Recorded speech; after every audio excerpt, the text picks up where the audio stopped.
찬양하겠습니다. 93장입니다.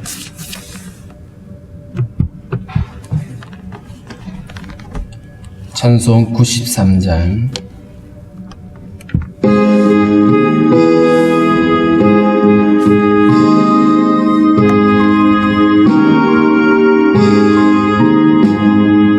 예수는 나의 힘이요 내 생명 되시니 구주 예수 떠나 살면 죄중에 빠지리. 눈물이 앞을 가리고 내 맘에 근심 쌓일 때 위로하고 힘주시리 주 예수. 예수는 나의 힘이요 내 친구 되시니 그네를 간구하면 풍성히 받으리. 햇빛가비를 주시니 주수할 곡식만 도다. 귀한 열매 주시느니 주 예수. 예수는 나의 힘이요 내 기쁨 되시니 그 명령을 준행하여 늘 풍성하겠네. 주야로 보호하시며 바른 길 가게 하시니 의지하고 따라가리 주 예수. 예수는 나의 힘이요 내 소망 되시니 이 세상을 떠나갈 때 곧 영생 얻으리. 한없는 복을 주시고 영원한 기쁨 주시니 나의 생명 나의 기쁨 주 예수. 기도하겠습니다. 살아계신 하나님 감사합니다. 환난과 죽음 많은 세상에서 오늘도 저희들에게 새 아침을 허락해 주시고 주의 전에서 나와 주를 찬양하며 기도하게 하신 하나님 감사합니다. 기도하는 성도들 한 사람 한 사람 주님 만나주시고 말씀하여 주옵소서. 하나님 아버지, 참으로 전염병이 창궐하여 많은 사람들이 고통 가운데 있습니다. 하나님 치료하시는 능력으로 함께 해주셔서 하나님이 잘 이겨낼 수 있도록 도와주시고 어려움 당하지 아니하도록 도와주시기를 원하고 기도합니다. 이로 인하여서 많은 사람들이 근심하고 또한 두려워하는 가운데 있사오니 하나님께서 함께하여 주시고 우리 안에 담대한 마음을 허락해 주시며 하나님 아버지, 이 어려운 때를 우리가 함께 믿음으로 이겨내며 무엇보다도 주님 앞에 무릎 꿇으며 하나님을 예배할 수 있는 저희들 되게 하여 주시기를 원하고 기도합니다. 하나님 아버지, 전쟁이 그치지 않고 있는 그곳에 하나님 간섭하여 주셔서 속히 전쟁이 멈춰질 수 있게 도와주시고 하나님 아버지, 삶의 터전에서 쫓겨난 자들이 다시 돌아와서 하나님 아버지 재건할 수 있도록 은혜 주시기를 원하고 기도합니다. 하나님 아버지, 무엇보다도 세계교회가 깨어 기도할 때에 하나님의 은혜가 임할 수 있게 도와주시고 여전히 복음을 듣고 알지 못하는 자들에게 하나님 깨우침을 허락해 주시고 저들이 주께 돌아와 함께 주님을 예배할 수 있는 은혜를 허락하여 주옵소서. 우리 선교사님들 저들의 수고와 저들의 눈물과 저들의 헌신과 땀을 주님께서 기억하여 주시고 생명의 열매들로 맺혀질 수 있도록 주께서 함께하여 주시옵소서. 하나님의 나라 민족을 긍휼히 여겨주시고 북한의 위협이 하나님 그치게 하시며 하나님의 나라가 참으로 하나님 주신 참 평안을 누리게 하시며 무엇보다도 마지막 때에 하나님의 나라에 귀하게 하나님께 쓰임받을 수 있는 민족 될 수 있도록 인도하여 주시고, 그러기 위하여 교회들이 더 깨어 있어서 하나님께서 우리를 부르신 참 목적을 깨달으며 그 일을 감당해낼 수 있도록 주여 인도하여 주옵소서. 성도들의 가정과 기업을 붙잡아 주시고, 오늘도 하나님 아버지 주신 말씀을 통하여 하나님의 은혜를 깨닫는 시간 될 수 있도록 인도하여 주옵소서. 감사함이 예수님의 이름으로 기도하옵나이다. 아멘. 263장입니다. 263장.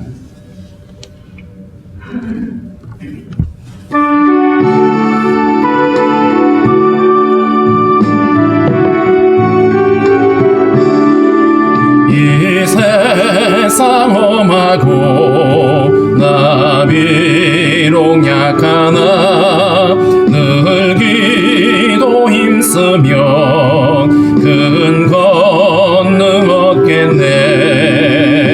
주의 은혜로 대속받아서 피와 같이 붉은 죄 눈같이 이겠네. 주님의 권능은 한없이 크오니 돌 같은 내 마음 곧 녹여주소서. 주의 은혜로 대속받아서 이와 같이 붉은 죄 눈같이 이겠네. 내 맘이 약하여 넘어지오니 주 예수 힘주사 구세게 하소서. 주의 은혜로 대속받아서 피와 같이 붉은 죄 눈같이 이겠네. 예산 받은 후 새 사람 되어서 주 앞에 서는 날 늘 찬송하겠네. 주의 은혜로 대속받아서 피와 같이 붉은 죄 눈같이 이겠네. 아멘. 디모데전서 3장 14절부터 함께 읽겠습니다. 디모데전서 3장 14절부터 함께 읽습니다. 내가 속히 내게 가기를 바라나 이것을 내게 쓰는 것은 만일 내가 지체하면 너로 하여금 하나님의 집에서 어떻게 행하여야 할지를 알게 하려 함이니, 이 집은 살아계신 하나님의 교회요 진리의 교둔과 터니라. 그도다 경건의 비밀이여 그렇지 않다 하는 이의 없도다.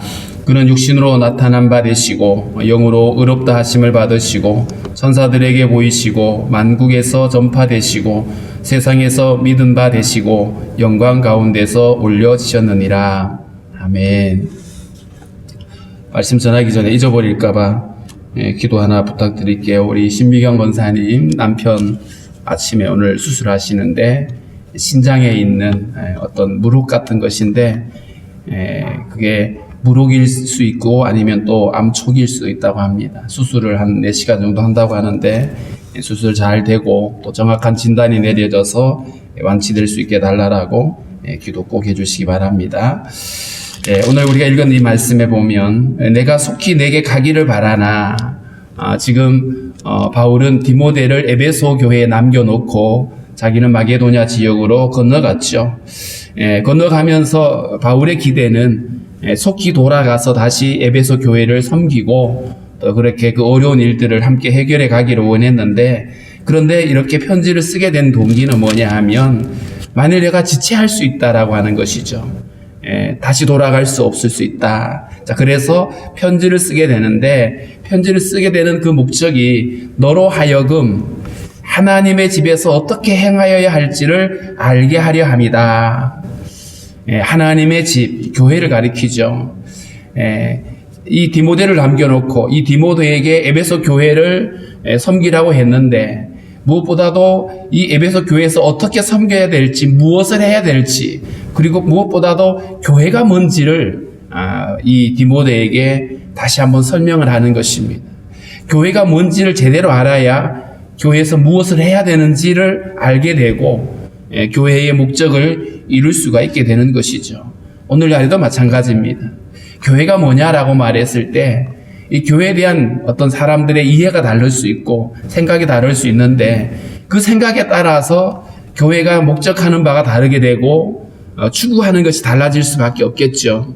그래서 분명한 것은 교회는 하나님의 교회고 하나님께서 계획하시고 세우신, 하나님이 친히 세우신 교회거든요. 그렇다면 이 교회에 대한 분명한 이해 없이 그저 세상의 모임 수준으로 여긴다라고 하면 교회가 왜 존재하는지, 왜 하나님 교회를 우리에게 교회를 허락하셨는지 이 부분에 대해서 명확하지 않게 되고 그 목적조차 분명하지 않기 때문에 그 가는 방향이 달라질 수밖에 없습니다. 그래서 오늘 이 디모데에게 이 교회에서 무엇을 해야 되는지, 어떻게 해야 되는지를 말해주면서 디모데가 하나님의 교회를 바르게 섬길 수 있도록 도와주기 위해서 내가 이 편지를 썼다라고 하는 이 말인 것이죠.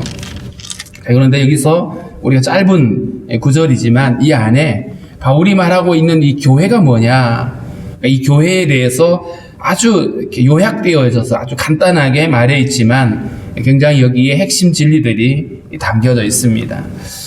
먼저 하나님의 집이라고 표현했습니다. 하나님의 집. 교회는 하나님의 집인데 보통 우리가 우리 집 이렇게 말하면 이 집이라는 단어가 건물일 수도 있어요. 그런데 건물보다는 보통 우리는 우리 집이라고 할 때에 우리 가족을 말할 때가 많거든요. 여기서 말하고 있는 하나님의 집도 마찬가지입니다. 건물이 아니라 하나님의 가족, 하나님의 건속이라고 표현하기도 하죠. 하나님께 속해 있는 하나님의 가족들입니다. 요한복음 1장 12절에서는 영접하는 자 곧 그 이름을 믿는 자들에게는 하나님의 자녀가 되는 권세를 주셨으니 이렇게 말했죠. 그러니까 우리가 믿는다는 말은 우리가 하나님의 가족이 된다는 뜻입니다. 그렇기 때문에 지금 에베소 교회를 가리켜서 그들은 하나님의 가족이고 하나님께 속한 건속들이다라고 표현을 하고 있는 것입니다. 히브리서 2장으로 잠깐 넘어갔다 옵니다. 히브리서 2장 10절 11절입니다. 히브리서 2장 10절 11절 있습니다. 그러므로 만물이 그를 위하고 또한 그로 말미암은 이가 많은 아들들을 이끌어 영광에 들어가게 하시는 일에 그들의 구원의 창시자를 고난을 통하여 온전하게 하심이 합당하도다. 거룩하게 하시는 이와 거룩하게 함을 입은 자들이 다 한 근원에서 난지라. 그러므로 형제라 부르기를 부끄러워하지 아니하시고. 여기서 이렇게 보면 만물이 그를 위하고 또한 그로 말미암은 이 창조주 하나님이시죠. 창조주 하나님이 많은 아들들을 이끌어 영광에 들어가게 하시는 그 일, 여기서 말하는 많은 아들들은 우리 죄인들입니다. 죄로 인하여 하나님의 영광에 이룰 수 없던 우리들을 하나님의 영광에 참여시키기 위해서 그 많은 아들들, 많은 우리를 아들 삼으시고 우리를 당신의 영광에 참여시키기 위해서 그들의 구원의 창시자를 고난을 통해서 온전하게 하셨다. 예수님의 십자가와 부활을 통해서 우리를 구원하시는, 우리를 하나님의 영광에 들어가게 하시는 이 일들을 하나님이 설계하셨고 그 일이 합당하다라고 말하고 있습니다. 그 결과가 바로 거룩하게 하시는 이 예수님이죠. 그 다음에 거룩하게 함을 입은 자들, 우리들입니다. 다 한 근원에서 하나님에게서 난 자들이라고 표현했고 뿐만 아니라 그러므로 형제라 부르시기를 부끄러워하지 않았다. 그래서 우리가 어떻게 하나님의 자녀가 되고 하나님 나라를 유업으로 받을 수 있게 되어졌냐 하면 철저하게 그리스도의 구원을 통해서 우리 하나님의 자녀가 되고 가족이 됐습니다. 하나님의 가족이 됐기 때문에 우리는 이제 하나님의 집이 된 것이죠. 그래서 교회는 하나님의 집이다. 그리고 함께 있는 모든 성도들은 한 가족이다라고 하는 이 부분에 대해서 우리가 분명한 인식을 가지고 있어야 됩니다. 우리 모두는 영적으로 형제 자매다. 예수님도 그런 말씀을 하셨죠. 육신으로 난 부모뿐만 아니라 하나님의 뜻대로 사는 우리들이 형제고 자매라고 말씀을 하셨어요. 하나님의 집이라고 그랬고, 두 번째는 이 집은 살아계신 하나님의 교회다. 살아계신 하나님의 교회라고 표현했어요. 왜 살아계신이라는 말을 강조하고 있는 걸까요? 에베소에서는 대표적인 우상이 아뎀이라고 하는 여신상입니다. 바울이 거기서 복음을 전할 때 사도행전 19장에 보면 거기에서 그 아데미를 섬기는 사람들이 소동을 일으킨 적이 있어요. 왜냐하면 바울이 전한 복음 때문에 많은 사람들이 예수 믿고 돌아가게 되고, 그러다 보니까 아데미 신상을 만들어 팔던, 은으로 신상을 만들어 팔던 사람들이 장사가 안 되니까 그냥 폭동을 일으켰어요. 그런데 그들이 섬기던, 그들이 그렇게 지극히 대단하게 여기는 그 아데미는 사람의 손에 만들어진 우상에 불과하죠. 살아있지 않고 호흡하지 않습니다. 호흡하지 않기 때문에 사람들이 무슨 정성을 다해도 들을 수 있거나 그들의 소원을 들어줄 수가 없습니다. 그래서 우상과 대조되는 살아계신 하나님을 강조하고 있죠. 살아계신 하나님의 교회다. 여기서 하나님의 교회라고 표현했을 때 요즘 뭐 하나님의 교회라고 이름 붙여놓고 한국 교회를 어지럽히는 자들이 있겠죠. 안상홍이를 구세주로 믿고 있는 사람들, 심지어 그 사람들은 안상홍이가 세상을 창조했다고 말하기도 합니다. 그렇게 속이는 자들이 있는데, 여기서 말하는 하나님의 교회는 하나님이 주인 되시는 교회고 하나님이 거하시는 교회입니다. 하나님이 거하시는 교회. 지난 주일 오후에 우리 목사님 통해서 하나님의 거주하신, 하나님 머무르시는 교회를 말씀을 하셨죠. 출애굽기 25장에 보면 하나님이 모세에게 성막을 짓게 하실 때에 내가 거할 성소라는 표현을 쓰셨어요. 주님이 거하시는 성소, 하나님의 임재가 있고 그분의 통치가 있는 교회입니다. 하나님의 교회는 철저하게 하나님이 주인이신 교회이고요. 뿐만 아니라 주님이 임재하고 통치하시는 곳이 바로 교회입니다. 만약에 주님의 임재가 없다라면 아무리 건물을 잘 지어놔도 그건 교회일 수가 없잖아요. 요즘 뭐 정부가 바뀌어지면서 청와대를 옮긴다, 대통령 집무실을 옮긴다 그랬는데, 예전에 왕이 있는 곳을 왕궁이라고 표현했어요. 근데 그 왕궁은 건물 때문에 왕궁이 되는 게 아니고 왕이 있으면 왕궁이 되는 거잖아요. 마찬가지로 하나님이 거하시는 곳이 하나님의 교회지, 하나님이 거하시지 않는 건물은 그건 그냥 건물일 뿐인 거예요. 예루살렘 성전을 지어놨을 때 사람들은 그 성전에다가 매몰되어 있습니다. 근데 하나님이 떠나버렸을 때, 떠나버린 그것은 더 이상 성전일 수가 없는 거예요. 건물은 성전의 건물이지만 하나님이 떠나버리는 곳은 더 이상 이방인들이 짓밟아도 어떤 일도 일어나지 않는 곳이 되어버렸죠. 하나님의 교회, 하나님이 거주하시는, 근데 이 하나님이 거주하시는 것이 그냥 되어지지 않죠. 사람들이 건물을 지어놓고 주님 여기 계십시오라고 말해서 주님이 계실 수 있는 게 아닙니다. 그 에스겔에서 보여주는 하나님의 교회는 바로 예수 그리스도를 통해서 우리에게 허락하시는 완전한 성전이죠. 예수님이 요한복음 2장에 보면 예루살렘에 올라가셔서 그 성전에서 그 희생제물을 사용하기 위해서, 희생제물로 쓰기 위해서 사람들이 동물을 팔고 있었어요. 그거 다 엎어버리시고 쫓아내버렸죠. 그러면서 주님이 하셨던 말씀이 이걸 다 헐어버려라. 내가 사흘 만에 이 성전을 짓겠다라고 말씀하셨어요. 주님 말씀하시는 그 성전은 건물로서의 어떤 성전이 아니라 주님의 십자가와 부활을 통해서 완성되어지는 성전이다. 그러므로 주님이 보여주셨던 성막이나 솔로몬에게 주셨던 그 성전 설계도는 장차 주님께서 완성하실 그리스도로 말미암는 완전한 성전을 보여주신 거거든요. 하나님이 영원히 우리 가운데 임재해 계실 수 있는 그 성전. 그래서 살아계신 하나님의 교회다라고 말할 때 이 역시 건물이 아니라 어떤 특정한 장소가 아니라 하나님이 우리 가운데 임재해 계시는 그리고 통치하시는 하나님의 성전이다. 그런데 그 성전이 바로 그리스도로 말미암아서 세워지는 것이죠. 그리고 진리의 기둥과 터라고 표현했습니다. 이 진리의 기둥과 터, 보통 기둥과 터는 어떤 것을 의미하죠? 건물을 지탱해주는 아주 견고한 반석이죠. 그 다음에 그 집을 떠받쳐주는 기둥입니다. 근데 그 건물의 터가 되고 떠받쳐주는 기둥이 되는 것이 진리라고 표현했어요. 그렇다면 이 진리는 뭐냐? 세상의 대단한 철학이나 지식이 아니라 바로 진리는 예수 그리스도입니다. 요한복음 14장 6절에 내가 곧 길이요 진리요 생명이니 라고 말씀하셨죠. 이 진리라고 말할 때에 이 진리를 이렇게 표현할 수도 있을 겁니다. 예수 그리스도를 구주로 믿는 믿음, 예수 그리스도를 믿음으로 구원 얻게 되어지는 그 진리, 이 진리를 말할 수 있는데 정확하게는 그리스도 자체가 진리입니다. 그러므로 교회는 그리스도를 믿는 믿음의 터 위에 세워지는 교회고요.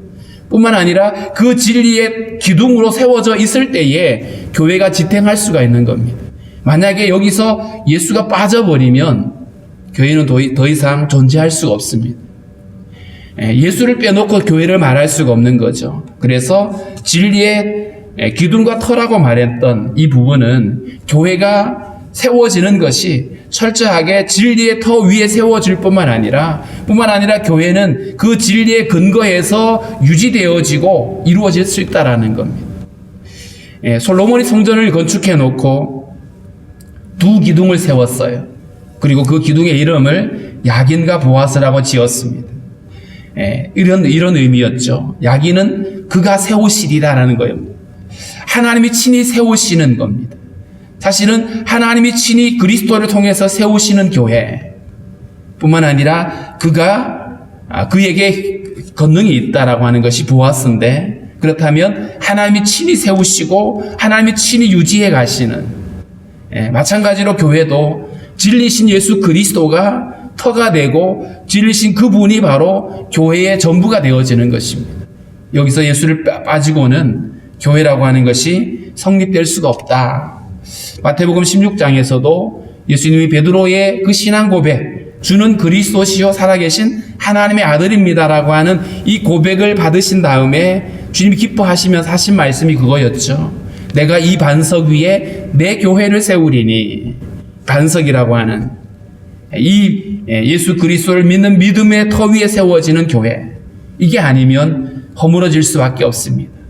환난의 강풍이 지나가고 고난이 찾아오고 어려움이 찾아오면 이 터가 없으면 무너지게 되는 거예요. 그런데 이 터 위에 견고히 세워지는 하나님의 교회는 결코 무너질 수 없습니다. 만약에 교회가 건물에 불과하다라면 이미 교회는 사라졌을 겁니다. 왜냐하면 수없이 많은 핍박자들이 교회를 파괴했거든요. 건물을. 오늘날에도 마찬가지고요. 그러나 교회가 건물이 아니기 때문에 그 믿음의 터 위에 서 있는 하나님의 교회는 결코 무너질 수도 없고 누구도 그것을 방해할 수가 없다.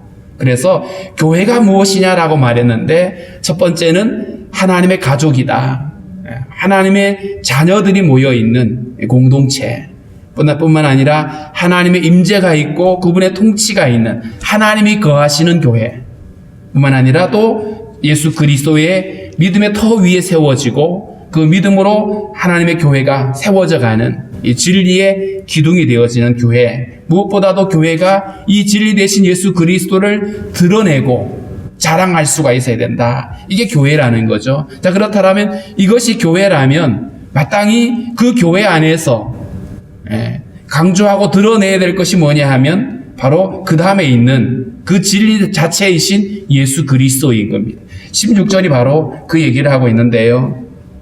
16절에 크도다 경건의 비밀이여 라고 표현했어요. 이 경건의 비밀. 그런데 이 경건의 비밀은 바로 예수 그리스도를 믿음으로 우리가 하나님의 자녀가 되고 하나님의 백성이 되어지는 이 놀라운 비밀인데, 자, 그런데 크도다라고 하는 이름을 붙였을 때는 어떤 굉장한 위대함을 이야기하는 거잖아요. 그런데 이 에베소 교회에서 이런 표현을 쓴 자들이 있었어요. 아데미를 섬기는 자들이 크도다 에베소의 아데미여 이렇게 외쳤거든요. 그들은 정말 거대한 아데미를 세웠었거든요. 그런데 주님의 크심은 그런 건물이나 건축 구조물이 아닌 거예요. 주님의 위대하심을 이야기하고 있는데 그렇지 않다 하는 이가 없다. 하나님을 안다라면 여기에 누구도 달리 말할 수 없는 완전한 진실이고 사실인 거죠. 자, 그런데 여기서 그는 이렇게 했는데 이 그는 진리 되신 예수님인데 오늘 이 디모데에게 바로 그 진리 되신 예수 그리스도를 교회가 전하고 교회가 나타내야 될 것을 강조하고 있는 것입니다. 그런 육신으로 나타난 바 되시고 예수님이 육신으로 나타난 바 되었다. 사람이 되어 오신 거죠. 성육신에 하셨다 이렇게 표현하잖아요. 말씀이 육신이 되어 우리 가운데 거하심에 라는 표현이 있잖아요. 육신으로 나타난 바 되셨다. 예수님이 이 땅에 오셨다는 거예요. 그렇다면 그분은 하나님의 아들이셨죠. 이게 신앙 고백의 아주 핵심이었습니다. 초대교회의 신앙의 핵심이 그 물고기에 있는 그 안에 담겨 있는 내용이죠. 예수는 그리스도시고 하나님의 아들이고 우리의 구원자다. 여기서 그분은 하나님의 아들이신데 세상에 육신으로 나타나셨다. 영으로는 의롭다 하심을 받으시고 하나님의 아들이니까 죄가 없으시죠. 죄 없는 예수님 성령으로 잉태되어 이 땅에 오셨고 뿐만 아니라 주님이 십자가 지셨습니다. 십자가에 못을 박는 자들은 예수님에게 온갖 죄를 뒤집어 씌웠어요. 그런데 그분은 부활하심으로 당신이 죄 없는 자임을 증명해 보이셨습니다. 부활이라고 하는 것이 바로 그런 의미인 거예요. 예수님이 하나님이심을 증명하는 거였습니다. 그분에겐 죄가 없다라고 하는 것을 증명하는 일이었죠. 그래서 영어로는 의롭다 하심을 받으셨다는 말은 두 가지 의미로 말할 수 있습니다. 그분은 하나님의 아들이고 죄가 없으시고 부활을 통해서 당신의 죄 없음을 증명해 보이셨다는 사실이고요. 그 다음에 천사들에게 보이시고라고 돼 있는데 예수님의 생애 자체가 예수님이 늘 태어나실 때도 그러했고 예수님이 어떤 기적을 행할 때도 보면 천사들이 수종을 들었어요.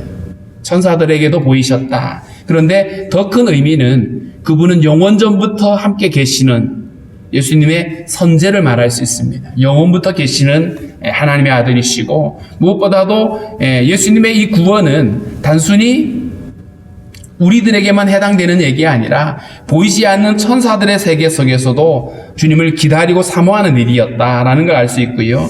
그 다음에 만국에서 전파되셨다.